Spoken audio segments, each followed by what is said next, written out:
The Monday, July 12th, 2021 regular meeting of the City of Paris City Council is hereby called to order at 5:30 p.m.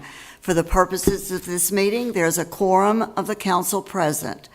Mr. Gene Anderson will deliver the invocation, and the Pledge of Allegiance will be led by Mayor Pro Tem Hughes. Please rise. May we pray? Heavenly Father, we praise your name, for you are the one true God, and we just ask for your leadership and your guidance and direction for our council as they consider the city's business. We pray for our city, Father, that it might prosper and that it might glorify you in all that it does. For we ask it in Jesus' name. Amen. Amen. I pledge allegiance to the flag of the United States of America and to the republic for which it stands, one nation under God, indivisible, with liberty and justice for all. Please be seated. Next item on the agenda is the Citizens Forum. Persons desiring to address the council must limit their presentation to no more than 2 minutes. Unless an item is posted on the agenda, the Texas Open Meetings Act prohibits the council from responding to any comments other than to refer the matter to a future agenda, to an existing policy, or to a staff person with specific factual information. Claims against the city, council members, or employees, as well as individual personal appeals, are not appropriate for Citizens Forum.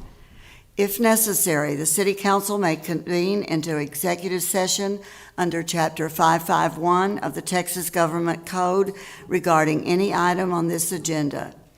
The public forum is now open. Is there anyone who wishes to address the council? Please state your name and address for the record. Hi, my name is Taisley Scroggin. I live on West Houston. So on June 1st, 2021, a very loved and longtime resident of Lamar County, Coco Carrico, was shot in the back and paralyzed by a Paris police officer. It has been over a month since this has happened, and neither Chief Salter nor any representative of Paris PD has made a public statement or addressed the community about this tragic incident. Our city council selected Chief Salter for his position because they felt he would follow through with his promises and believed that he was the best option for Paris. In his interview, Salter stressed his desire for transparency and fostering a relationship that is conducive to trust between law enforcement and our residents. Many residents feel that the silence that we've been given by Salter is only indicative of the silence that we will experience moving forward. I hope that our city council can encourage our chief to make a public statement and to address the community that he chose to serve, the community that you all chose for him to serve. Coco is loved, Coco is respected, and Coco is called a friend by many, many people in Paris, Texas. We need answers, we deserve answers, and we also deserve the transparency that was promised to us when Salter took this position. We want to see our chief live up to his words, and we believe that he can do that. But we also want to see that our city council will hold him accountable when he does not live up to those words.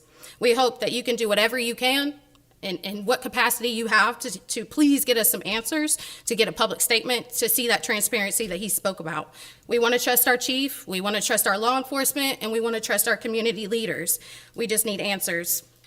We please ask you to encourage our chief to do what is right, because although it seems where you're sitting on your side that you will never be on this side of things, Coco and all that love him felt the same way too at some point.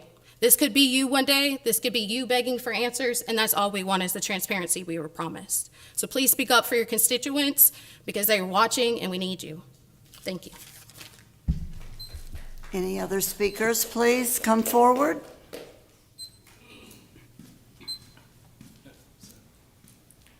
Hey, my name is Bradley McKinnon. I live on 530 Shiloh Street. I got a quick, the last time I was here was probably 20 years ago, and y'all were, I don't know if y'all were the same, you're probably not the same people, but they were talking about finding people. Somebody drove through Paris and they looked and they saw that the yard was messy. So they wanted to write tickets, find the people. If you can see it from the yard, they wanted to find people. Okay. When I came here, right down the street from where I live, there's an apartment complex that was there in 81. The tornado came through and blew it away. All right, it stayed there for 20 years or more. Nobody did anything about it. And I said, hey, why don't you clean up your own house before you go finding other people? Okay, fine, that was good. Everything, they said something about asbestos or something. I don't know what it was. Finally, they cleaned it up. It's gone. Okay. There's another one right down the street. They call it the Westgate Apartments. It's been vacant for over 20 years, probably 90. Yeah, over 20 years. And it's still there. Please, somebody do something about it. Because I call the west side of town the ghetto. I hate it. It bothers me because I like Paris. I've been in Paris for years. I worked at Campbell Soup for 35 years. I'm not really happy with my job, but I like Paris and I wanted to be proud of it. And I'm not. I'm not proud of it. When I can go around the loop and I can see 7 motels and hotels within a 2-mile radius. Nothing on the south side or southwest side. I don't understand how y'all can let this happen. I know developers, they got their own agenda and stuff, but don't y'all have to okay all this? It bothers me the way Paris is doing things. Your 2 minutes is up. I'll give you just a few seconds to close your remarks, please. I want to be proud of my house, my hometown, all right? I'm not. The way you did the parking downtown, you got a parallel park. You could just zip in there. You could find good parking places a lot easier. You put a water park between the 2 main roads in town. Thank you, sir. Wait, I'll be done in a minute. The parking downtown needs to be addressed. It's limited. Anyway, it's just an example. Sir, you're out of order. It's Your just time an is up. example of the way that Paris is doing things, and I'm upset about it. And Thank you for your please, somebody remarks. take care of this. Any other speakers, please? Seeing none, the Citizens Forum is now closed.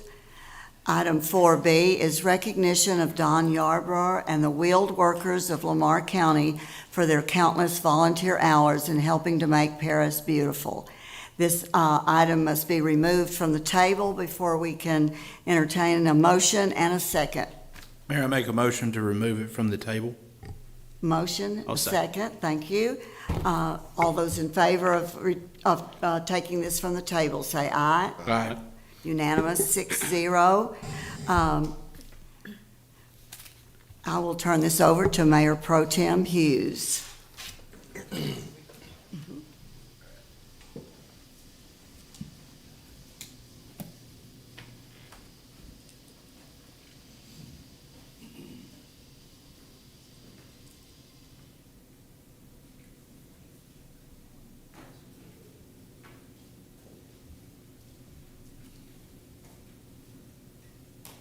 Doc, could you come up, please, and your team? Where do you want us, Mr. Mayor? Let's see, Mr.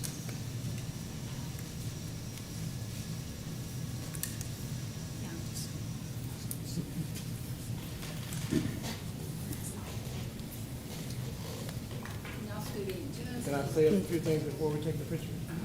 Okay.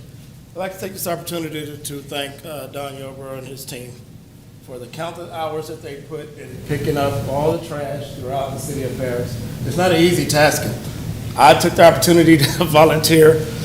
We picked up 14 blocks of trash, and it's not easy, it's frustrating, but they get out there every day, countless hours, no matter the temperature, and pick up trash for the city of Paris. So I just want to take this opportunity to say we appreciate everything that you all are doing, what all you continue to do. We certainly know that your efforts are not finished, but we just want to say thank you with that, okay? I appreciate it. So with that being said, I'll read the certificate. The City of Paris, Texas presents this certificate of appreciation to Don Yarbrough and the wheel workers of Lamar County for your countless hours of volunteer service in helping to make Paris beautiful. Signed July 12th, 2021, Reginald B. Hughes, Mayor Pro Tem, Paris City Council. You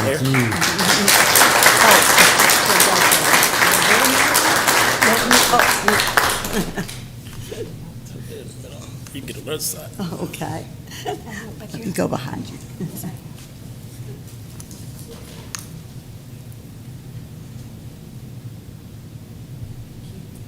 Thank you so much, Charlene. Appreciate you doing something about it. Thank you very much. Appreciate you very much.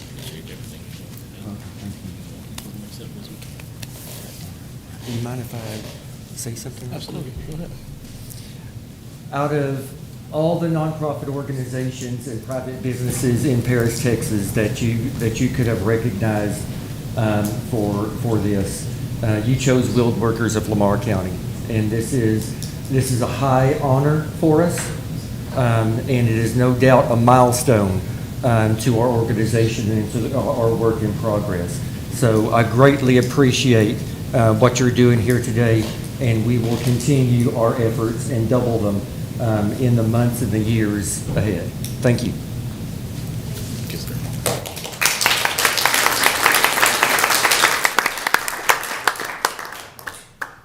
Item number 4C is presentation of the Mayor's Yard of the Month Awards.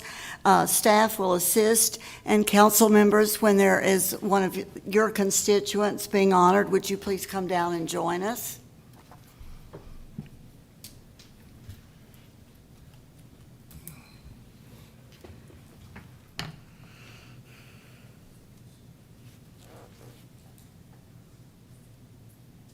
Oh, there's one in your district, but I don't see the people here. Got you. And Renee's got Ms. a couple. Crawford, would you come forward too, please? Okay, the first award, it went to Hutamaki for the Industrial Award of this month, and they were not able to attend, but we will mail their certificate to them. The next award for commercial business is Roadrunner Service and Tire. And would you all come up? Christy and Scott Hearn. You can see their property.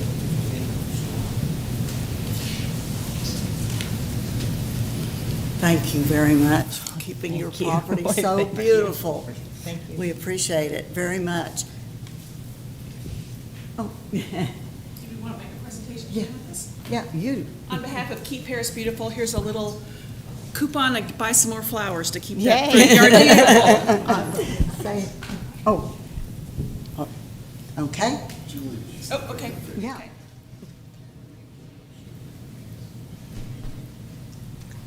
Thank you.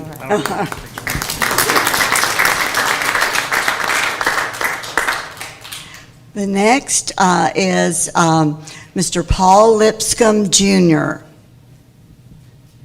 And I believe you're here?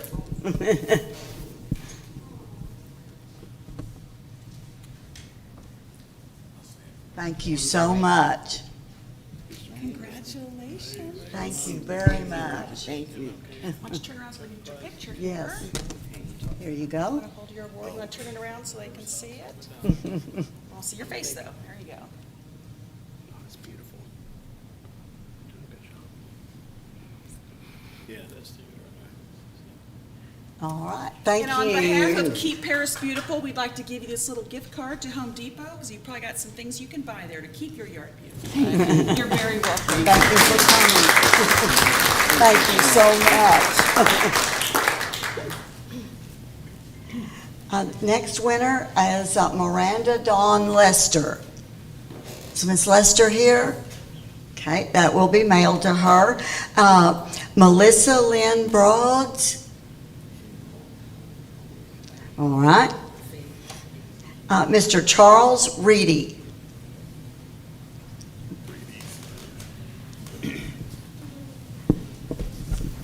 Thank you so much. Yes. Thank you. Do you do yard chores? Thank you all very much. Here's your award. It's nice to meet you. Oh, yes. You want to slide down this way just a little bit? Are you sure there's room? Yeah.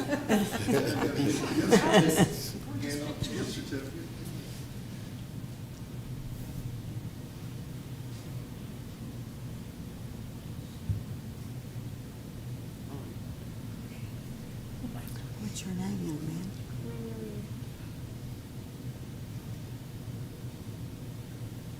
Okay. All right, so who's gonna be doing all the work? Are you gonna be doing all the work? There you go. He helps. We'll see what they'll let you spend that on at Home Depot, okay? All right. Thank you, guys. Thanks Thank so you very much. Thank you so much. We're so pleased. So proud to have you as part of Paris. Thanks for working on it. Yes. Thanks, Mr. Savage. And Rocky Doherty. Is he able to make it? Okay.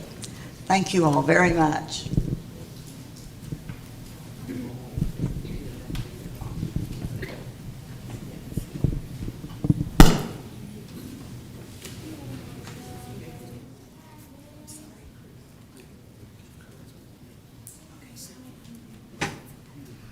Just a little plug for the program. Anybody can nominate a Yard of the Month. It's really easy. Go to the website, City of Paris. All right. Next item on the agenda is the consent agenda. Items on the consent agenda are approved by a single action of the council, with such approval applicable to all items appearing on the consent agenda. A council member may request any item to be removed from the consent agenda and considered as a separate item. Does any member wish to remove an item from the agenda? Thank you. If not, is there a motion to approve all items on the consent agenda? I move to approve the consent agenda as Thank you, presented. Mr. Pankaj. Is there a second? Second. Mr. Pilgrim, all in favor, please say aye. Aye. All opposed, say no. Motion passes 6-0.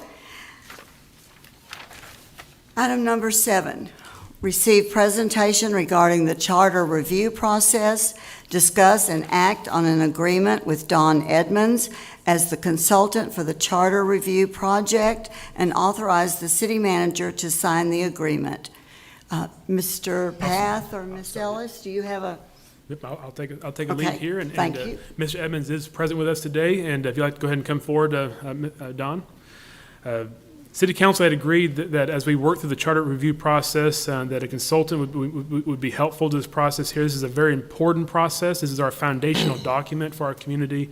And so it was recognized that we would need some expert opinion, preferably an outside, third-party, unbiased opinion to help walk us through this process here. So working with Mayor Portugal, as well as City Attorney Harris and City Clerk Ellis and myself, we contacted Mr. Don Edmonds, who's present tonight. His experience in this field is exceptional. And he has gives us a proposal to walk us through the process and to help get us to completion. So I just turn over to him and for Mr. Edmonds to kind of describe his background a little bit. Mason, thank you very much. Mayor Portugal, members of the council. I was very pleased first to get an invitation from the manager to submit a proposal to assist this project to review the Paris City Charter. And that's a task, as you well know, that has not been undertaken now since 2007, about 15 years ago. So I'm honored to be here with this council and to discuss that project to any extent that you'd like, answer any questions that you may have about the proposal. I'll take just a couple of minutes to introduce myself. I've been active in public administration and public affairs for 63 years. I say that with all modesty, but a favorite sports character of mine, Dandy Don Meredith, was famous for saying, "It ain't bragging if you can do it." And I've been told, and I feel that I have done it, and I can do it. My career has been described by my friends even as eclectic, It started as a young city manager, then to regional government, the East Texas Council of Governments, where I served as executive director for 10 years. Then to a brief stint in Austin, in the State House, as a staff member of just elected Lieutenant Governor Bill Ratliff. And then finally, I had the opportunity to go to Eastern Europe and to advise two cities in Eastern Europe, one in Bulgaria and one in Romania, on their efforts to convert from communism to democracy in their operations. And so for the last 20 years, I've been in kind of a semi-retired state and have been working with charter jobs, new charters, and also charter revisions. As a matter of fact, I'm completing a charter project, a new charter project over on the other side of Fort Worth, in a little town called Aledo. It's their first charter, and they've just this fast-growing city over there on the other side of Fort Worth. So, with that little bit of introduction, I'd be happy to make any other comments about how this project will be organized and anything else that you'd be interested in. Thank you, Mr. Edmonds. Any questions of Mr. Edmonds? Out of curiosity, I'm just curious, whenever you're starting a new charter process such as Aledo, how long does that process usually take? Actually, all my projects are much similar in terms of how long it takes. And routinely, whether it's a new charter or a revision project, the work that I have to do with all extend for about 3 months, for about 90 days. And in that 90 days, there will be ordinarily about 6 meetings of the Charter Commission every other week for the 3-month period. And the first of those 6 meetings is really kind of an orientation and organizational meeting. The last of the meetings, the 6th one, is devoted just to final approval of the recommendations that the Charter Commission is going to make to the council. And in between is the kind of the hands-on meetings where we're looking at the charter very, very closely with the citizens on the commission and determining what amendments may be necessary that the council would consider. And also, there's always a possibility that the Charter Commission will come up with interesting propositions of their own to have the council consider. So that's the kind of standard time, about 90 days. Any other questions? Typically, so I'm assuming we're going under recharter this year with the census being last year, so redistricting, I'm sorry. So would you do the charter before or after that? And that's just I don't really think there's much. That's a whole different process. I didn't know if they hurt the other, or no, not that I can think of. Okay. No.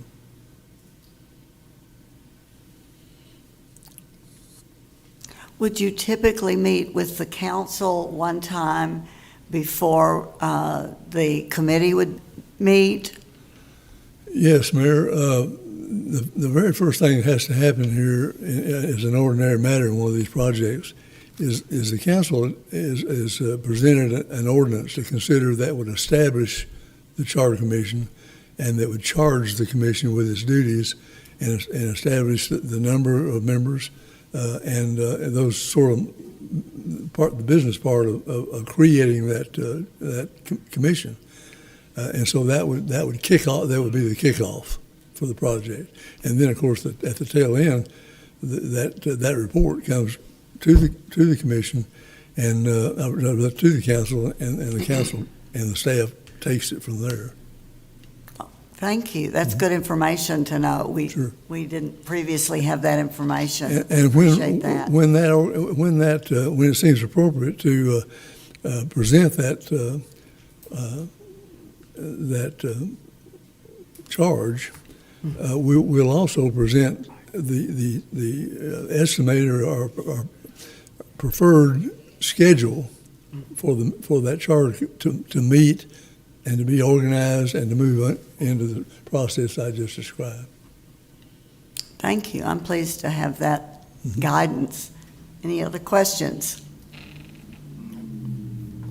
Seeing no further questions, the chair will hear a motion on this item to engage Mr. Edmonds for our charter review consultant.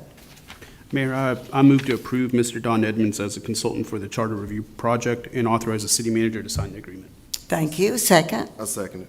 All right, it's been moved and seconded that we authorize Mr. Path to sign an agreement with Mr. Edmonds to act as the consultant for the charter review project. All those in favor say aye. Aye. Those opposed say no. Motion carries 6-0. Thank you, Mr. Edmonds. Folks, I'm looking forward to being in Paris again and with much anticipation. Thank you for your confidence in me. Thank you. Item number 8, discuss and consider a proposal from Dr. Richard Lewis, Jr. to serve as a city council and senior staff retreat facilitator. Mr. Path or Ms. Ellis? Yes, we are getting Dr. Lewis on the Zoom right now. He couldn't be here in person, so he is Zooming in, and I think we're getting ready to admit him in here pretty quick. I'll wait till he gets on.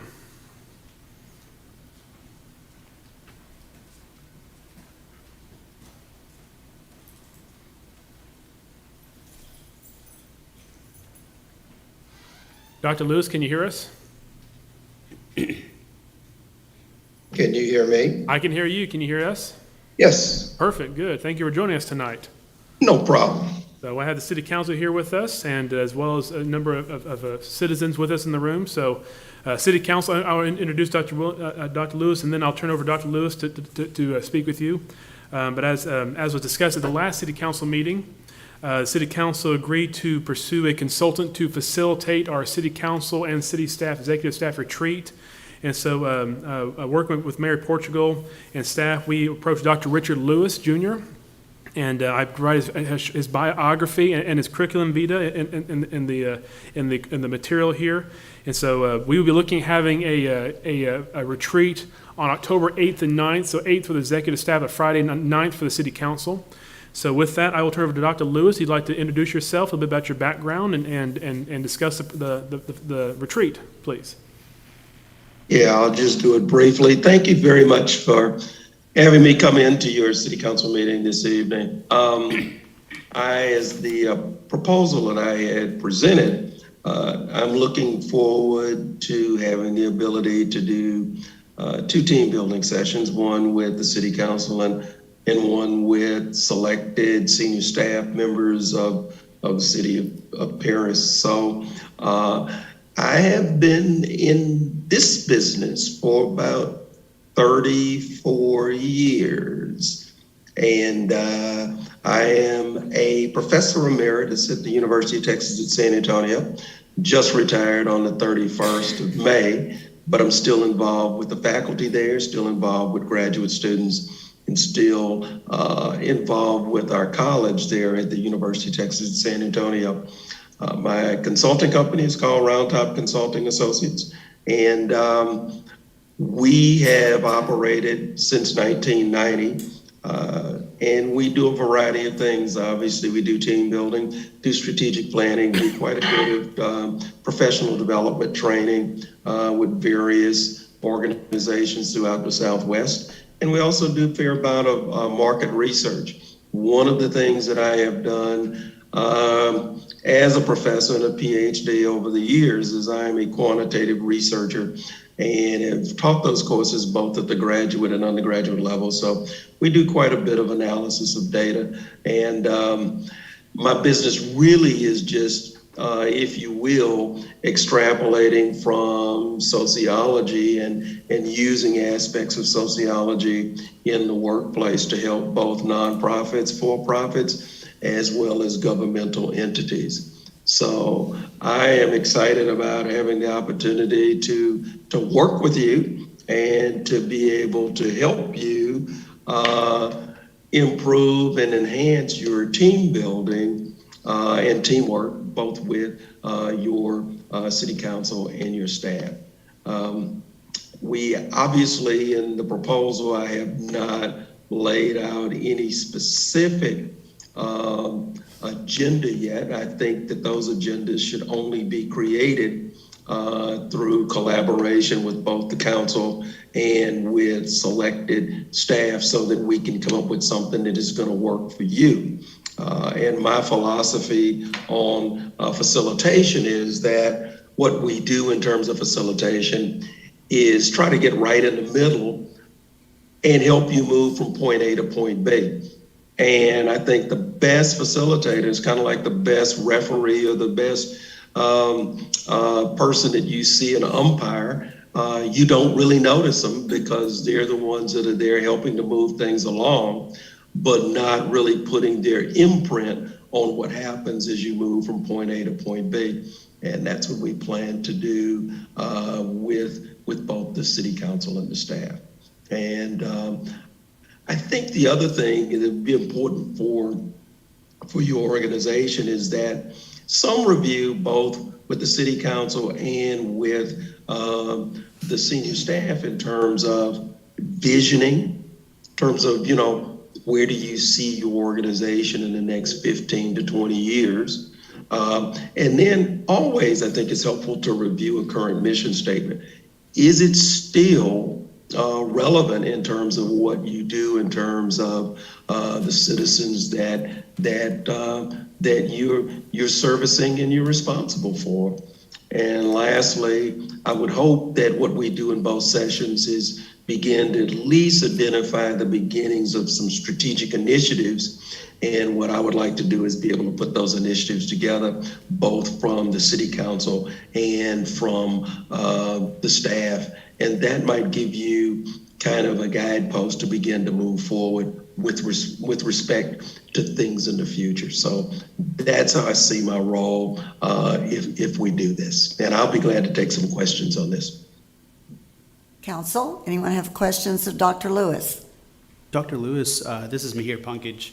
I have a quick question in regards to facilitating, I guess, the needs of both the staff and the council. Do you do just to understand, do you do like a survey process or anything like that to assess the needs or the concerns that maybe the council person has, the council member has, or the city staff may have, and then try to, trigger that or aim to that to improve on that during the session? Is that something you do, or how do you go about doing that? Yeah, that's a really good question. And we really hadn't gotten to that point, but I would think there are a number of different surveys that I've developed in the past that we've done through SurveyMonkey. And I actually think that would be an excellent thing to do with both the staff and the city council before we even get started, because that really gives some foresight and it gives some visioning from both the staff and from the city council in terms of what we need to do in terms of facilitation. And I think that's worth doing. Absolutely. Perfect. Thank you. You're welcome, sir. Further questions? Yes, Dr. Lewis, as you start the evaluation process, is it common to find city council and staff leadership going in different directions? Yes, it happens, but to clarify that, what I've found in terms of working with both, it may appear to be different directions, but a lot of times it is the defining process and the focus process that really seems to be a little bit, if you will, contrary to each other, even though they're really on the same page in terms of basic information and basic issues. So again, that pre-survey, I think, will really, really help to ferret out some of those things and also find a bridge for both of the team building sessions. So yeah, it does happen. Thank you. I have one question, Dr. Lewis. Will you be working alone, or do you bring an associate with you? Oh, yeah. I will not be working alone. I will have Siri Bledsoe with me. Siri Bledsoe is also my wife. She's a marriage and family therapist, and she does a lot of these sessions with me. One of the things that we'll probably do is we will probably administer the Myers-Briggs personality inventory, which is really a very, very good academic instrument for looking at how people process information, how they see information, how they see the way they work. And I'm gonna tell you, by putting matrices together, both for the city council and the selected staff, and then putting those matrices together, you can find where your strengths are as a team, as well as where there may be some weaknesses as a team that then you can begin to focus on. And we will administer that Myers-Briggs personality inventory by SurveyMonkey. So we'll do that before we come, and then we'll talk about the results, and we'll have some booklets for you as well to help interpret the findings. So that's how we would plan to do that. Thank you. Other questions or discussion? All right, seeing none, is the chair will hear a motion on this item. Mayor, I'd like to make the motion that we approve Dr. Richard Lewis Jr. as the facilitator for the city council and senior staff retreats on October the 21st, 2021, and also authorize the city manager to sign and begin making arrangements. Thank you, Mr. Savage. A second? Second. Thank you, Mayor Pro Tem Hughes. There's been moved and seconded that we approve the proposal from Dr. Richard Lewis Jr., to serve as a city council senior staff retreat facilitator. All those in favor, please say aye. Aye. Those opposed say no. Motion carries 6-0.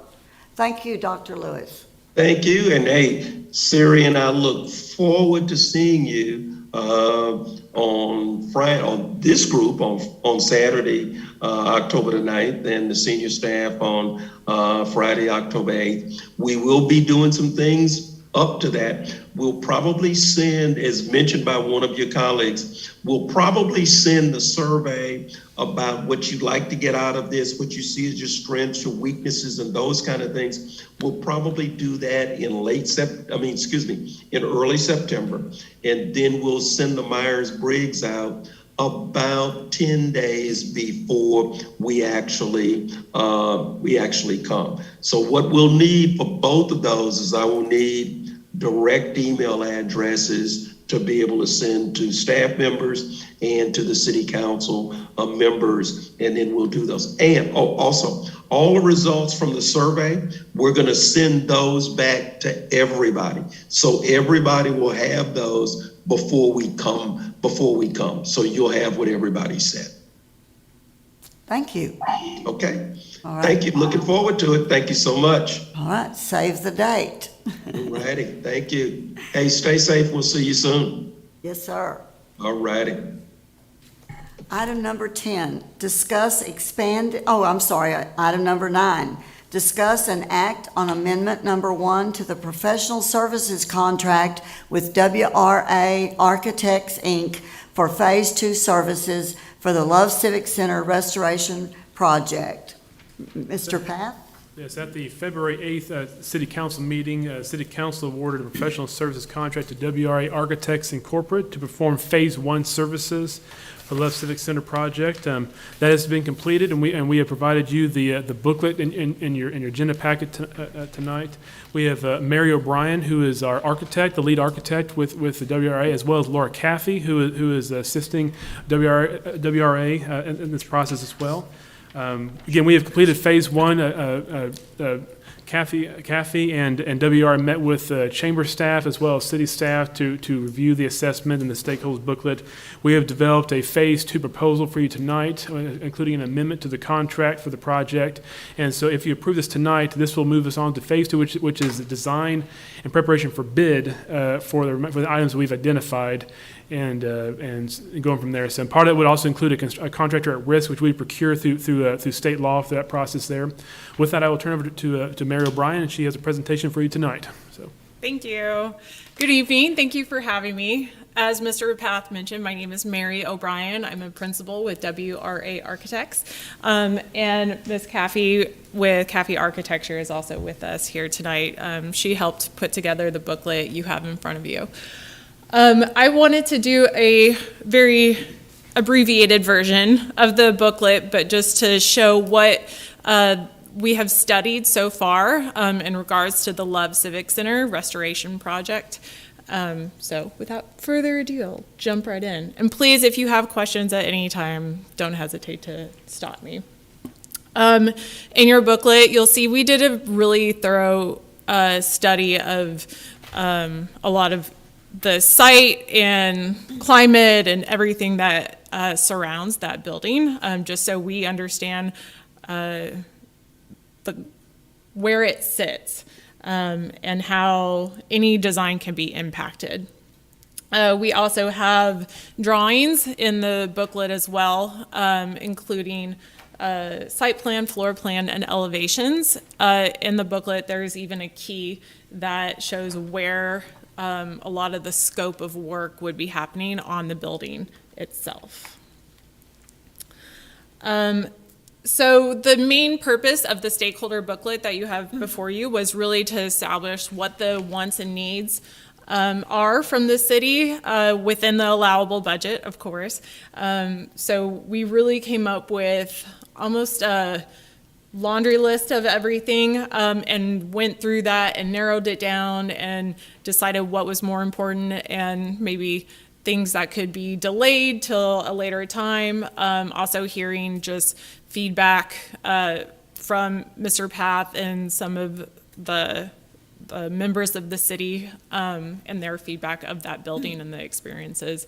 And we're also trying to make a good impact that shows the taxpayers you're spending taxpayer dollars wisely and efficiently, but to really just improve the life of the building to make it much more appealing.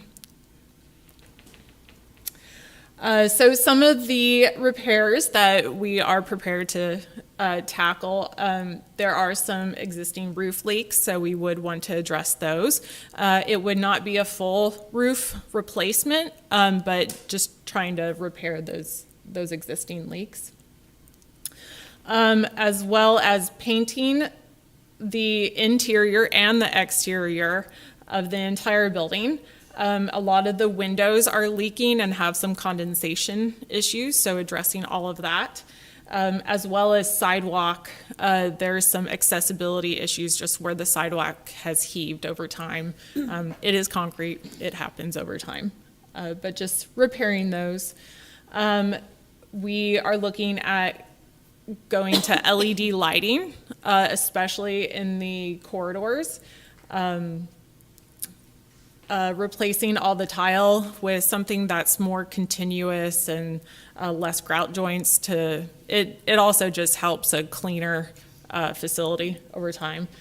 And as I mentioned, repainting everything just to give it a really nice new look. On the interior, in the main exhibit hall, the existing floor of the exhibit hall just has some dents and cracks and things like that. And so just trying to strip that down and resurface it so that, again, it's a really durable surface, because I know you have a lot of events that come in and out and people moving on it, and just giving a really solid foundation for all the events you would be hosting.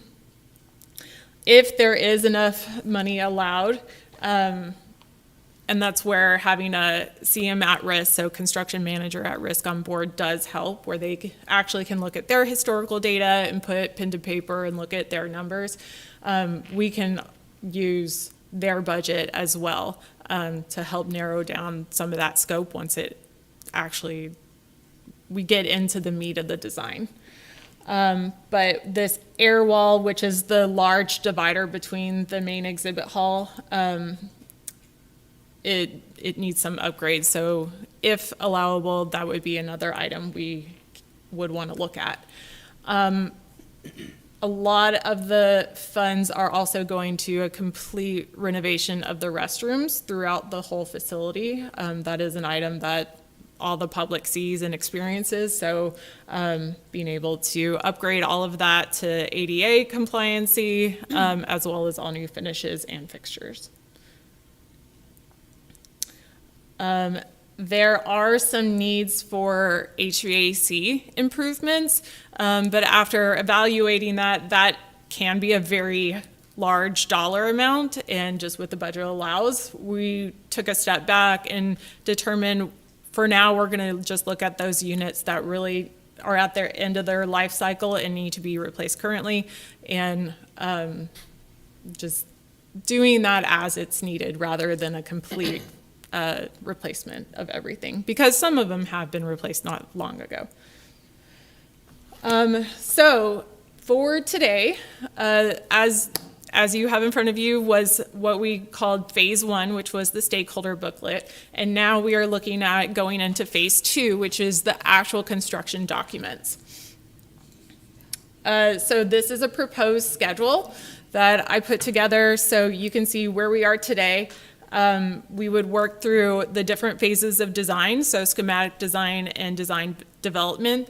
They really do blend together, but that's where we really nail down everything, bring consultants on board. So we would bring our MEP, so mechanical, electrical, plumbing engineer on board and integrate them into the project, as well as our roofing consultant, and they would come out and evaluate the building themselves and do a thorough study, draw all the construction documents, and we actually do all of our documents in a software called Revit.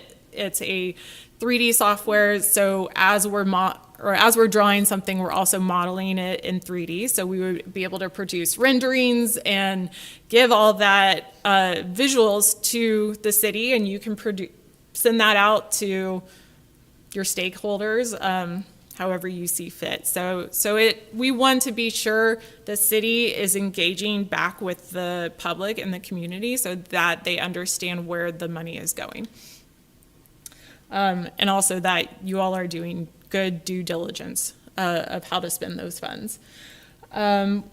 We would also, as I mentioned, we can help in the procurement of the CM at risk. We're happy to do interviews and just give recommendations as that as well. But documents would be complete at the end of December, and then construction would start soon. Oh, I'm sorry, bidding is, documents at the end of October. It would go into bid and negotiation, so because it is public, it does have to be open bids. So where it's open to all different subcontractors and it's a competitive bid. And then it would come back to you all for the GMP improvement. So you all would approve the actual construction price, and then we would start construction. So we're looking right at the beginning of the year for construction itself. Any questions of Ms. O'Brien? Are you saying that the bidding process is that 2 months, the last 2 months of the year? Yes, because the timeline is really set because we have to publish all the drawings, and they have to be available for a minimum of 3 weeks when it is public funding. And then we would set our bid date, and then the contractor just needs time to really vet everything and make sure those subcontractors picked up all the scope, and then it needs to come back to you all. So even we're taking into account the timeline that even your agenda needs to be published and everything before approval. I will say one thing. As a business owner that collects hot tax, we had a discussion about this, but as a business that collects hot tax, and to have that vote, I'm glad that we're finally starting to see this. A lot of my colleagues were questioning it too, and we were curious. So, and now serving as the liaison to the Love Civic Center Board, I'm very excited about this because this can open up an avenue of great events coming into our community. So it's about time. Good. And I'm really excited just seeing all the different events you do come through there, and the new track that's out there and everything. It's great. It's really exciting to see. We're happy to be part of it. One question is, how long will this building have to be shut down or not accepting events? That is a question that we can work closely with the contractor once we have one selected and on board, and they can help determine just what areas they're going to be working in. But we can definitely work through all of that. Obviously, the exhibit hall, for instance, if we're doing the flooring there, it needs enough time to actually strip down and cure and everything, but that won't necessarily be for the entire duration of the project. So, and it's also possible maybe we do one group of restrooms at a time before we move on to the next, just so that there is public access. All those details can definitely be worked through. So. Great. Because some of those events are booked a year out, and so Yeah. I know that board needs to sort of have a timeline, and that would be available once there's a contractor on board. Yes. Okay. If you know those events now, that would also help. But that's just part of the project that we'll have to work with the city on. for Thank sure. you. What we usually do in a situation like that, if we know those events, I know Paul Allen's in the room here, what we would like to do is when we bid this out, we identify in the bid that we have these things set up, and that way the contractors can bid around that, and looking at that schedule in mind. I've done that in the past as well, so. And one thing I'd like to also add too with this, obviously, we have a finite amount of money here, so obviously, we have a lot of goals we want to pursue here, but it'll depend on what the bids come back as. And so we'll have to then reevaluate, okay, bids came back higher than we thought, or they came back lower than we thought. And we'll have to see what we cannot fit in, but that's where we work with WRA to fit those pieces in and figure out what we actually can with the money we've got, so. Not to stray away from the agenda item, you catch me off guard, let me know. But if I remember correctly, the hot tax was increased by 2 cents there, and that would go in for 10 years, is that correct? It's going to pay back the bond itself, and so we received the bond 3 years ago, and Gene, about 3 years ago, 2 years ago. I think it was And, July. so that the hot tax increase there is going back to pay the debt service for that, so. So if we have any residual left over, could we use that for things that the Civic Center may need further improvement on? Potentially, yes. We'll see if it produces higher, well, we have to back see what the ordinance was written. I wasn't here during that time period, but normally ordinances like that are written to where once the bond is paid off, the hot tax sunsets and for that value.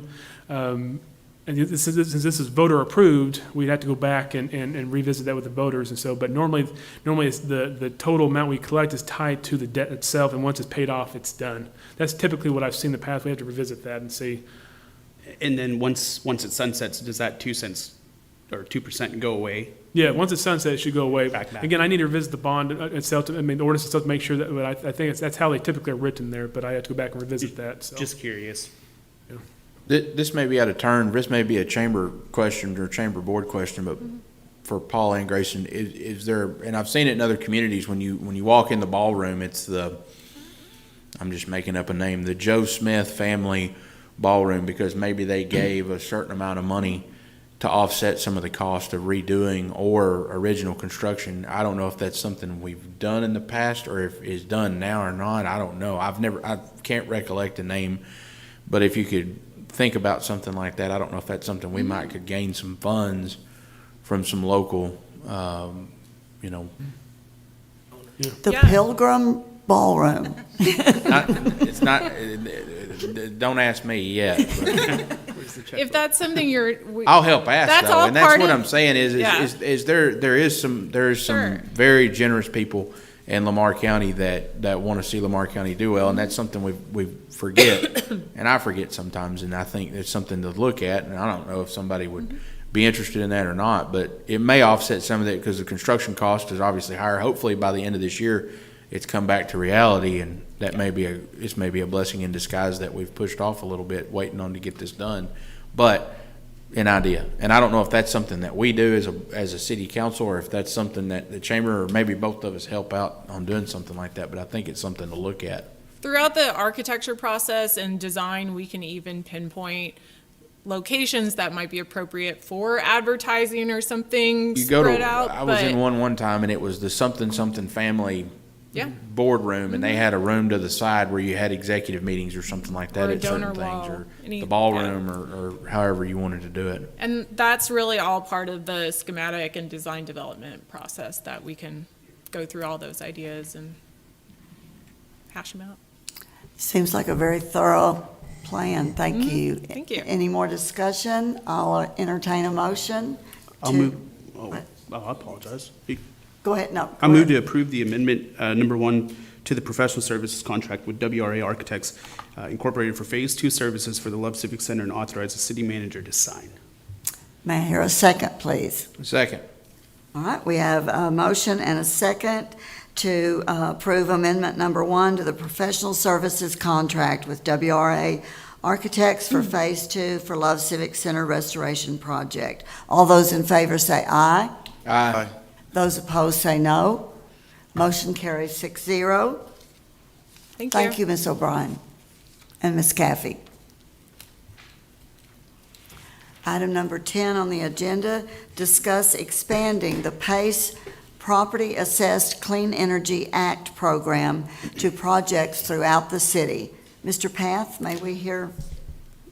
Well, you could hear from him when he gets back, or you could hear from me now. Okay, we'll hear from Ms. Harris then. You may recall, and I'm sure you all do, that earlier this year we adopted a PACE program, and PACE is Property Assessed Clean Energy. When we did that, we had the eye towards a specific pilot project with an idea that we would expand that later. We have now had HWH, Harrison, Walker, and Harper, approach us. They are interested in having the program expanded so that they can take advantage of it. They're planning to do some energy efficient and conservation-minded renovations to many of the properties that they own. In order to do that, it's simple. It's just going to take us a couple of meetings. We would have a meeting, at our meeting, the next one, we would receive an amended program report, which is the same process we did the first time. You'll get that report and receive it, and then pass a resolution that is a resolution of intent to expand the program, and then at the following meeting, you would do a resolution authorizing the expansion of the program. And this is an item to just get direction whether you want us to proceed or no. Any questions or discussion? So what are the negatives to doing this? I mean, are there any drawbacks? Is it going to cost the city anything? No, it's, this is revenue and budget neutral for the city. All the costs are borne by the property owners. The financing is secured by an assessment on the property, which makes that favorable for lenders and favorable for borrowers. But it is budget neutral for the city. Stephanie, are there any limitations period? Is this strictly for commercial above X amount of expenditure, or is there anything regarding residential or anything like that? There's not anything about residential, I think, unless it's over 5 units. Okay. But it's otherwise commercial property, some nonprofit, but I'd have to get down in the nitty-gritty to tell you exactly what, but I don't think that there is any limitation on what the property's worth or what the project's going to cost.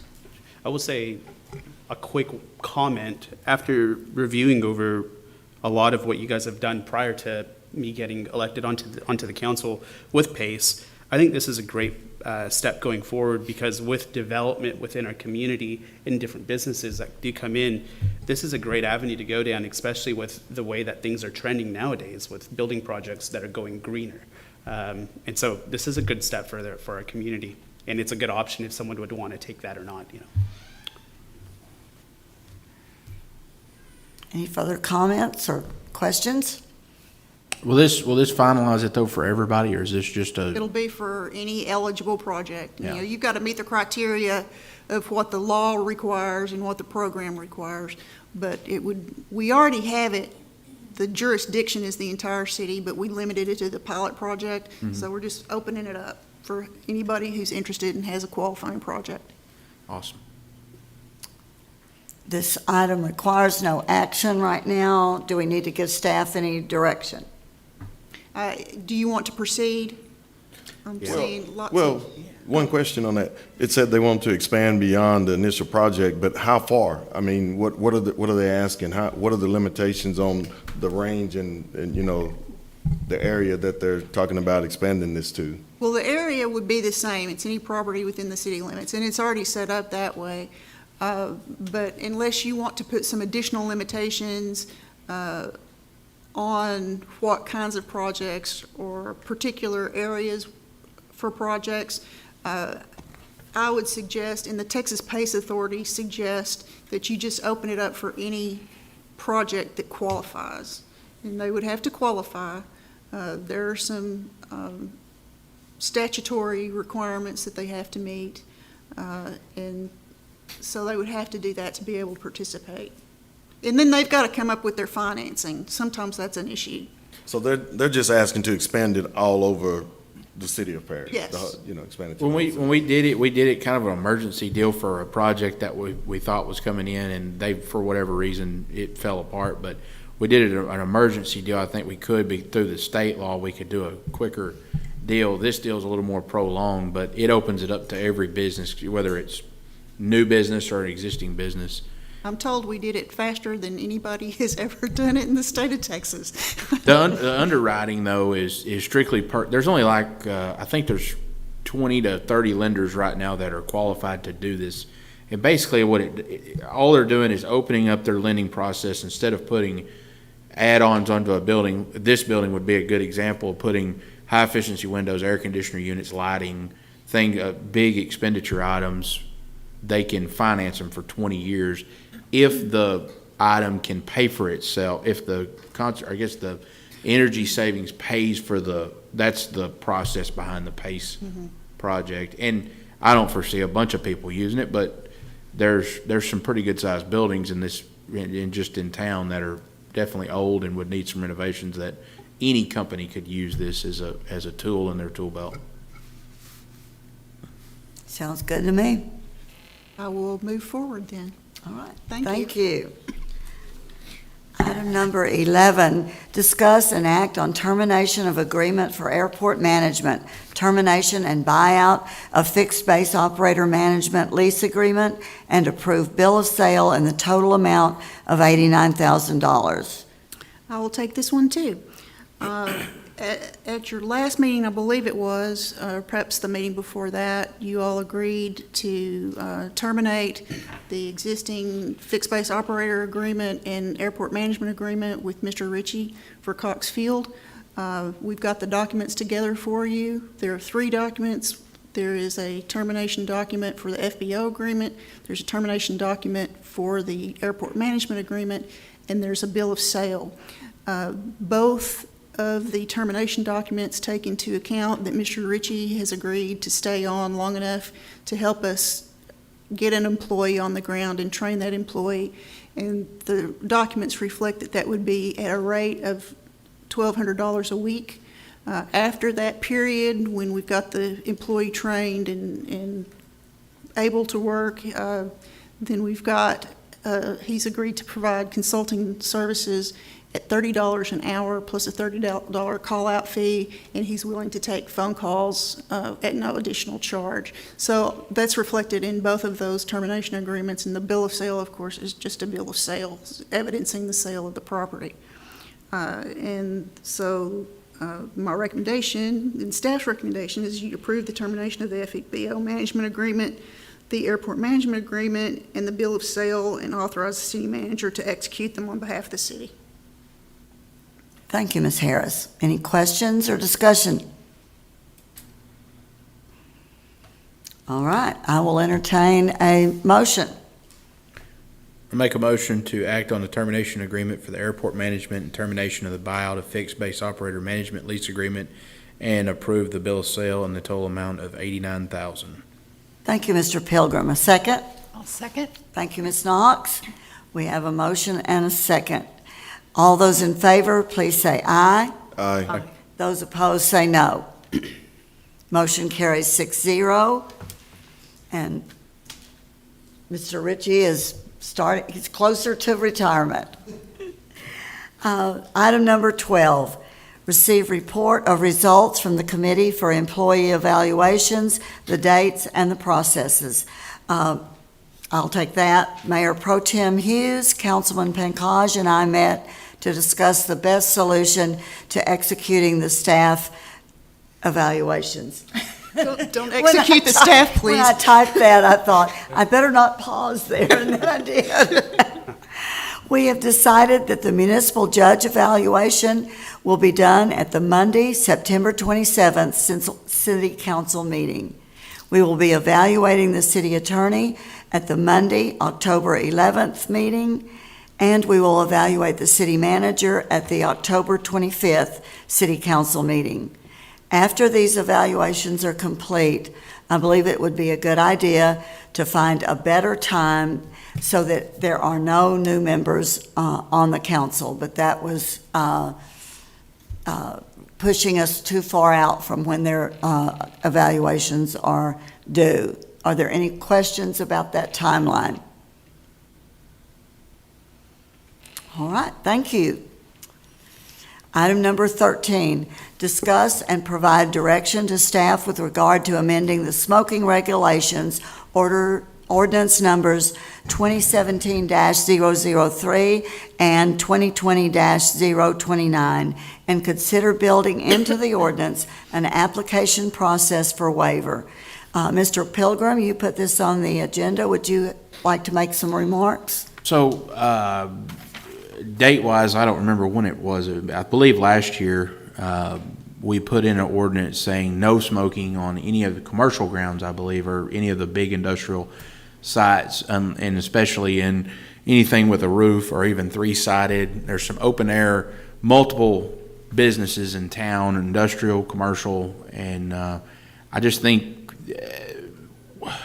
we may have jumped a little quick on it. There was a petition signed by one of the companies in town, by several of their workers, and I understand, and smoking's unhealthy, and et cetera, et cetera. This is the United States of America, though, so I think you have the ability to make an application for waiver, and that's kind of what I was putting this in for, and I think it's definitely, we don't, in an enclosed building, we want to keep our ordinance the same there, but if it's an open-air facility and this company or business maybe want to make a waiver, they can go and fill that out. I'm not sure exactly how we would make those calls, if that would be the city manager or code inspector or code enforcement. That's a good question for Grayson, but I think there needs to be a little bit of a variance in there, because there was one of the meetings we had several upset citizens, and I understand, and I didn't even think that and I voted to put it on there, and I'm kind of thinking just a little bit of a variance wouldn't hurt if they wanted to make that application process. Typically, variances are usually done by the Council of Ordinances, but you can also write in the code that variance can be granted by employee, but I recommend the council variance ordinances matters, so. I'm fine with if there's a company that obviously if it's heated and cooled and controlled, I don't think the state will allow us anymore. Is that right? I don't know. I don't know the answer to that. It seems like that changed about 5 years ago. Used to you would walk into a restaurant or several different businesses and you had inside smoking, but now I don't even think you can drive down the road in a car if there's other pedestrian or kids in the car or something like that. I think there's some rules against that now. So that's why I'm wondering if that maybe that some of that state statute, I don't know. If you want. Well, and I don't know the answer to that right now, but I'll be happy to look into that for you. I think we just, for now, we just figure out some kind of variance. I know lots of construction, steel building, farmers, local mechanic shops, things of that sort, and those guys want their freedom, and I understand it. And if they want to come fill an application out for it, that should be fine with me. Is there any type of criteria you'd like to have for a variance? Because obviously, if you have an ordinance that says you can't do this, but we can issue a variance, typically you have some exceptions, that some criteria you go by. I think if it's closed and it's air conditioned and heated, I think that would be the number one call, I would think. Anybody else? Can you give an example of the open air businesses that you're talking about? I mean, just an example. Any of your tire stores, all those guys are open. I mean, their doors open every day. No air conditioning, no heating. Any of your steel fabrication businesses in town, most of those guys are outside. They have a cover, or a lot of your yard working. That kind of open air, non-air conditioned facilities. Obviously, inside a plant or something that's controlled, obviously they couldn't do that because of different regulations. But I think that's the variance that I would prescribe. I would agree, and I know this was discussed, I think, prior to me coming on, but after talking with a lot of folks at our industries, I mean, these people work hard, and I don't condone smoking. I don't condone any of that. I'm a big opponent of that, quite frankly, but if that's their choice, I mean, they work their tails off for our community, and at the end of the day, we are an industrial city.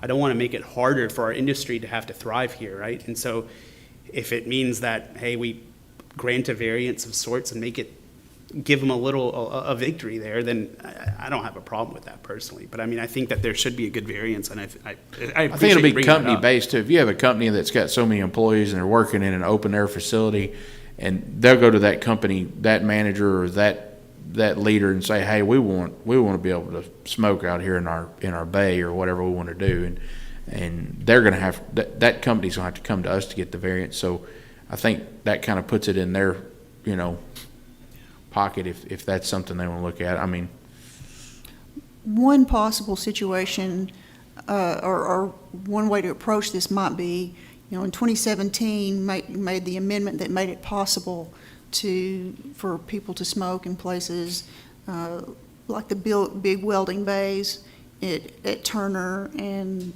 Bodyguard and those places. You might want to think about having your variance be available for those kinds of businesses rather than getting into smaller ones, so that you don't defeat the intent of the ordinance in the first place. But that's just a suggestion.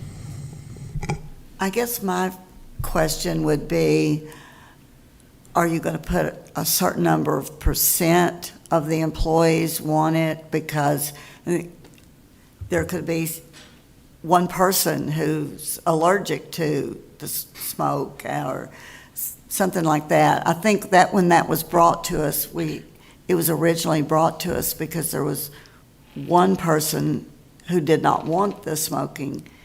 And so it's a sticky thing. I agree with Mr. Pilgrim on our freedoms, but when your freedom impinges on someone else's health or well-being and their income, then it's a problem. And I think that's where the company would have, the owner of the property would be coming to it. So they would be making that call based upon the health, well-being, and in my opinion, there won't be a ton of them come because it's obviously in my opinion, nothing that helps, especially in industry, because they're stopping the smoke and they're, the health risk, but also the stop of production. Any guy that's looking at that thing, that's what they're looking at. They're having a cigarette break and that kind of stuff. But I don't want to rule from the throne. I want them to make their own decision. If they want it, by all means, smoke away. But if you don't, then the rule's already there. So, and to your point, to both y'all's point, really, many industries and many companies are putting into their policies and procedures that, hey, we would rather you not smoke, and we're going to encourage you to not smoke based on our policies or based on our healthcare plan or whatever. So I think that bringing it up and putting it to the company and letting them decide is probably a good standard to set. And if they're so happy to choose, then that's their prerogative, Right. And I agree too, because all we're doing, we're not saying, hey, do it. We're just creating the option. Mm-hmm. like I said, smoking's bad. Don't do it. It doesn't help production. We fought it in our industry for years. And it's, you know, you got a guy on the line, he's gotta walk outside, he's gotta spend 7, 8, 10 minutes, his job's not being took care of, or somebody else is having to do his, you know, yada, yada, yada. But, I don't wanna tell somebody they can or can't do something. I think that happens more and more and more as we go. Instead, I'd like to say there's an opportunity if your business or your company wants to, you know, especially open air. I think that's the key. If it's heated and cooled, I think then you can't give that variance. But if it's open air, shop, top, that kind of stuff, then I think it's something to look at. Okay, staff? All right.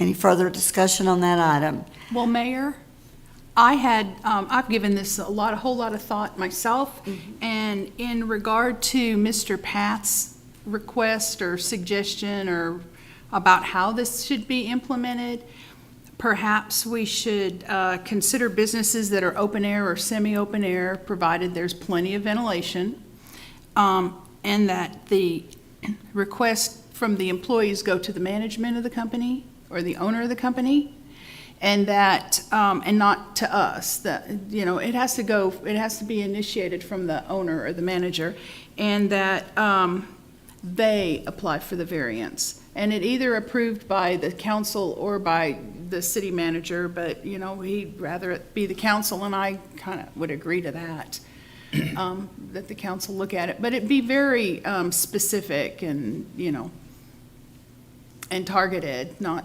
to open up a can of worms or anything, but, you know, there are, as Mr. Pilgrim stated, certain industries that do have open air or semi-open air. And, you know, like the group that appeared before us before, you know, they may not live in the city limits, but they are here for, you know, over half of their waking hours. So, I mean, unfortunately, if they want to smoke, they can smoke, but I guess if Okay. the management so desires. Okay. Thank you, Ms. Knox, for your input.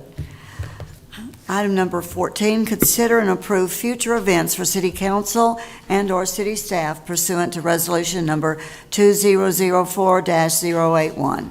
Any future items? I have one. Okay. I'd like to place an agenda item for the next council meeting to discuss further details regarding putting on a builders forum.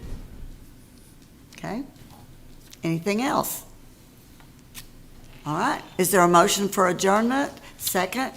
All in favor, say aye. Aye. Meeting is adjourned.